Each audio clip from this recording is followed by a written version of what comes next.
YS భారతిపై అనుచిత వ్యాఖ్యలు చేసిన ఐటీడీపీ కార్యకర్త చేబ్రోలు కిరణ్ను టీడీపీ సస్పెండ్ చేసింది. మహిళలపై ఎవరు అనుచిత వ్యాఖ్యలు చేసినా సహించేది లేదని స్పష్టం చేసింది. అయితే క్షణికావేశంలో తాను అలా మాట్లాడానంటూ క్షమాపణ చెప్పారు కిరణ్. అయితే భారతిపై అనుచిత వ్యాఖ్యలు చేసినందుకు కిరణ్పై కేసు నమోదైంది.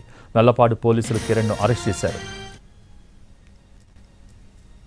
ఈరోజు నేను చేసిన వీడియో చాలా తప్పుగా మాట్లాడాను.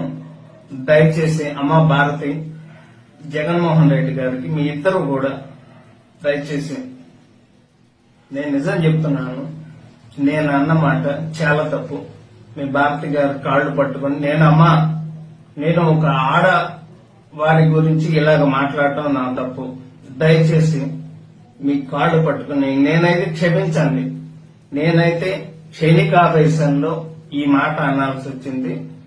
క్షమించి దయచేసి నేనైతే ఈ రోజు మాట్లాడిన మాటలకి ఒక ఆడవారిని ఇలాగ మాట్లాడిన తర్వాత నేనైతే మాత్రం దయచేసి క్షమించండి ప్లీజ్. నేనైతే ఇంకనైతే వీడియోలు చేయదలుచుకోలేదు. నేను చేసిన పొరపాటు జీవితంలో ఇంకా నేనైతే చేయదలుచుకోలేదు. అమ్మ క్షమించు భారతి గారు.